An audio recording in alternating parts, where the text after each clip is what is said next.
اللہ الرحمن الرحیم۔ یہ ریڈیو قطر ہے۔ اب آپ محمود احمد سے خبریں سنیے۔ ابتدا میں پیش خدمت ہیں اہم خبروں کی سرخیاں۔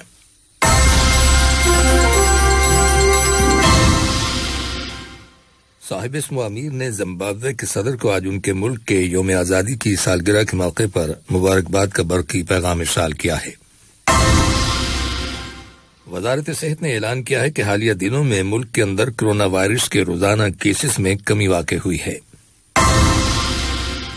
میانمار کے بحران پر بحث کرنے کے لیے اس ماہ کی 24 تاریخ کو جکارتہ میں آسیان کا اجلاس ہو رہا ہے، جس میں میانمار کی فوجی جنتا کے سربراہ بھی شریک ہوں گے۔ چین اور امریکہ کی حکومتوں کے مابین موسمیاتی تبدیلیوں کے سلسلے میں ایک دوسرے کے ساتھ تعاون کرنے پر اتفاق ہو گیا ہے۔ یہ تھیں اہم خبروں کی سرخیاں، اور اب سے چند لمحوں بعد تفصیل سے خبریں نشر کی جائیں گی۔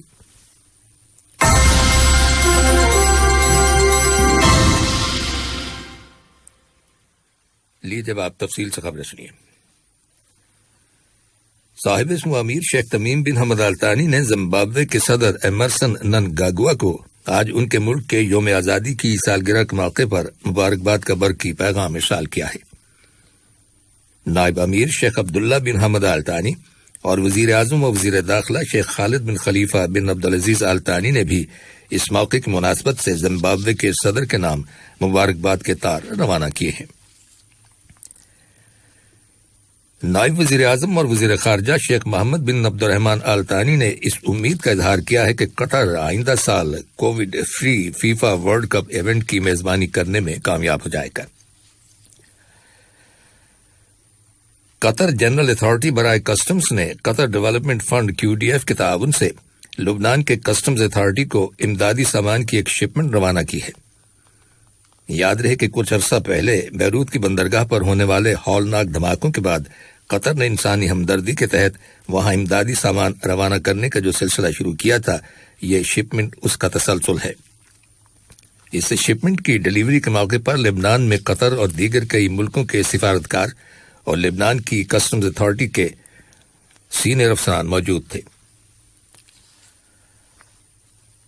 قطر کے متعدد میوزیمز نے رمضان کے مقدس مہینے کے دوران مختلف آن لائن ایکٹیویٹیز کا اہتمام کیا ہے۔ اس سلسلے میں قطر چلڈرن میوزیم QCM ایک گارنگاؤ ورکشاپ منعقد کرے گا، جس میں فیملیز کو قطر کی روایتی باسکٹ تیار کرنے کا طریقہ بتایا جائے گا، تاکہ وہ گرنگاؤ کے لیے خود اپنی باسکٹس بنا سکیں، جن میں بچوں کو مٹھائیاں اور نٹس ڈال کر دیے جاتے ہیں۔ اس مقصد کے لیے زوم ٹیکنیک کے ذریعے 2 سیشنز منعقد ہوں گے۔ پہلا سیشن 24 اپریل کو صبح 9 بجے سے 10 بجے تک ہوگا، جبکہ دوسرا سیشن صبح 11 بجے سے دوپہر 12 بجے تک ہوگا۔ ان سیشنز میں صرف کلچر پاس رکھنے والے ممبران کو شرکت کی اجازت ہوگی۔ اسی طرح شیخ فیصل بن قاسم آل ثانی میوزیم میں ایک free of charge virtual educational program کا اہتمام کیا گیا ہے، جس میں سٹوری ٹیلنگ یعنی کہانی بیان کرنے کے روایتی فن کے بارے میں تعلیم دی جائے گی۔ یہ پروگرام اپریل کی 29 تاریخ کو منعقد ہوگا اور اس میں نوجوان پارٹیسپینٹ شرکت کریں گے۔ قطر نے کہا ہے کہ وہ دنیا میں کرونا وائرس کی ویکسین کی تیاری، اس کی تقسیم اور درآمدات کو یقینی بنانے کے معاملے میں انصاف کے حصول کے لیے اپنی انسانی اور اخلاقی ذمہ داریاں پوری کر رہا ہے۔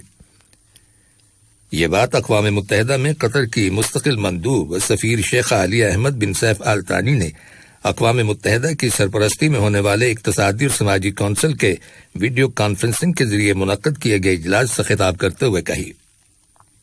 اجلاس کا موضوع تھا ویکسین ہر ایک کے لیے۔ اپنے خطاب میں انہوں نے کہا کہ قطر ملک کے اندر کرونا وائرس کی ویکسین لگوانے والے لوگوں کے تناسب کے لحاظ سے اس وقت دنیا میں 9ویں نمبر پر ہے۔ انہوں نے مزید کہا کہ قطر نے کرونا وائرس ویکسین کی تیاری اور تحفظ کے لیے قائم کیے گئے عالمی اتحاد کے لیے $20 ملین کی رقم مختص کی ہے۔ اس کے علاوہ قطر نے صحت کی عالمی تنظیم WHO کو مدد فراہم کرنے کی غرض سے اسے $10 ملین دینے کے ایک سمجھوتے پر بھی دستخط کیے ہیں۔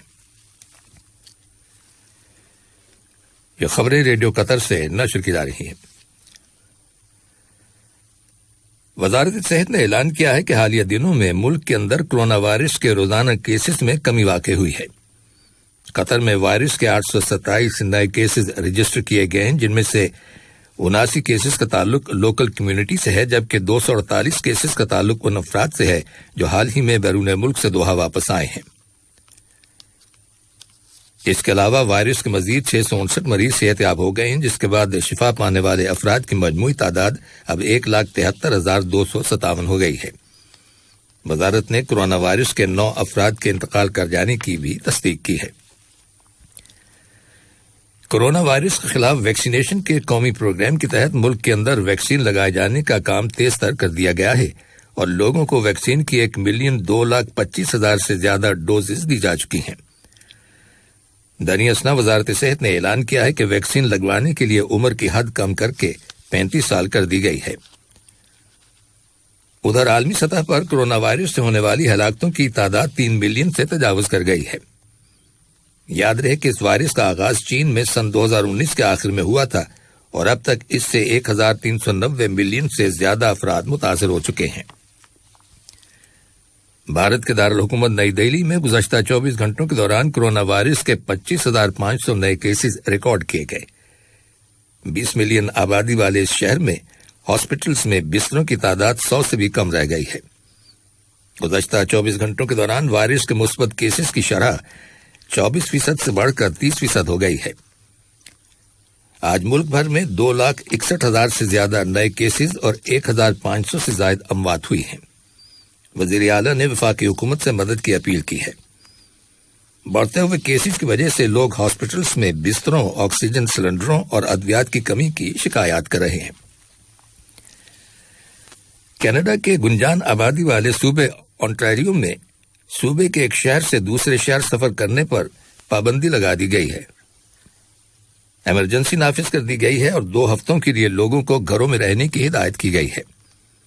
کیونکہ وہاں کورونا وائرس کے کیسز میں مسلسل اضافہ ہو رہا ہے، اس لیے حکومت نے تمام تفریحی سرگرمیوں پر بھی پابندی عائد کر دی ہے۔ ایران کے جوہری معاملے کے بارے میں ویانا میں جاری مذاکرات کے متعدد شرکاء نے کہا ہے کہ مذاکرات میں پیش رفت ہو رہی ہے۔ ایران کے اعلیٰ مذاکرات کار کا کہنا ہے کہ اختلافات برقرار رہنے کے باوجود مفاہمت کے آثار نظر آ رہے ہیں۔ ادھر روس کے مندوب کا کہنا ہے کہ مذاکرات بڑی سست رفتاری سے آگے بڑھ رہے ہیں، لیکن ان میں مثبت پیش رفت ہو رہی ہے۔ میانمار میں قومی اتحاد کی نئی تشکیل شدہ حکومت کے ایک سینئر اہلکار نے کہا ہے کہ میانمار کے پڑوسی ممالک کو ان کے ملک کے موجودہ حالات کو بہتر بنانے میں مدد کرنی چاہیے۔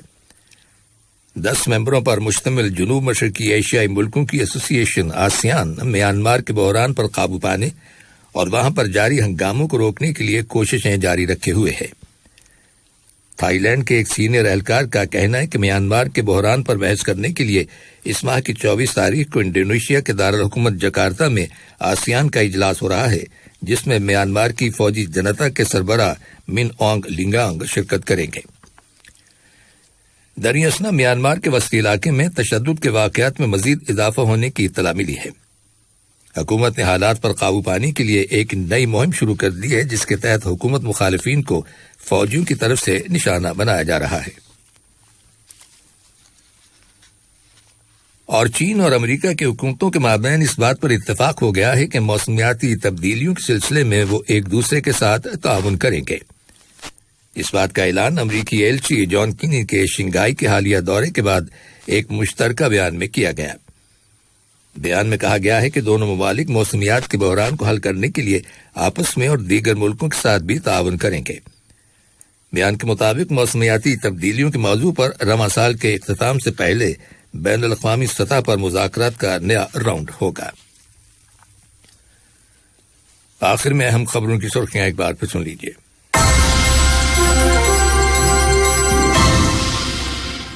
صاحب اسم امیر نے زمبابوے کے صدر کو آج ان کے ملک کے یوم آزادی کی سالگرہ کے موقع پر مبارکباد کا برقی پیغام ارسال کیا ہے۔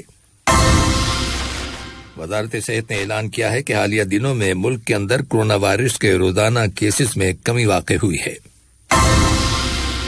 میانمار کے بحران پر بحث کرنے کے لیے اس ماہ کی 24 تاریخ کو جکارتا میں آسیان کا اجلاس ہو رہا ہے، جس میں میانمار کی فوجی جنتا کے سربراہ بھی شریک ہوں گے۔ اور چین اور امریکہ کی حکومتوں کے مابین موسمیاتی تبدیلیوں کے سلسلے میں ایک دوسرے کے ساتھ تعاون کرنے پر اتفاق ہو گیا ہے۔ ریڈیو قطر سے خبریں ختم ہوئیں۔